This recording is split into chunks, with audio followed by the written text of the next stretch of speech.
Tungod sa pagsaulog sa Domingo sa pagkabanhaw o sa kalalaki ang nabanhaw diya sa Cagayan de Oro River, partikular sa Malulang, kinihuman gituhuang nalumos. Padayon pagkarong gipangita sa gingsakpan sa Oro Rescue, kapulisan og sa Philippine Coast Guard ang 42 anyos nga lalaking naila sa pangalan nga si Gerson Flores Kinsa nitabok sa suba sa Malulang. Bisan pa man lango kinis ilimnong makahubog.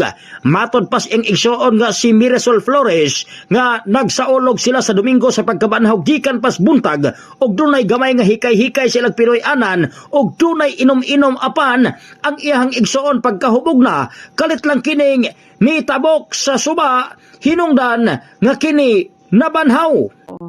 So, kani ma'am, dili ba to kabalo mo langoy imong igsoon ma'am? Master ba to? Kabalo gid ka ito, sir. Pero ang problema lang karon kay nakainom gid ka ito siya.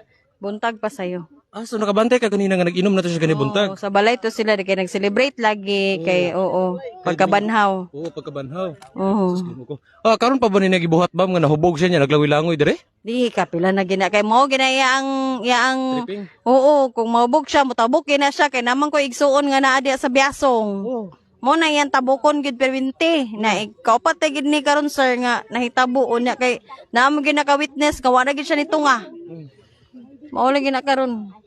Pero dito sa Biasong ma'am, wala pa mo naka-contact dito kay basig tuwara dito ma'am. Nagid mi pang kontak sir ganiha pa. Wala man gid gyapon nagani akong magulang di ako iyang asawa. Uy, ginuko.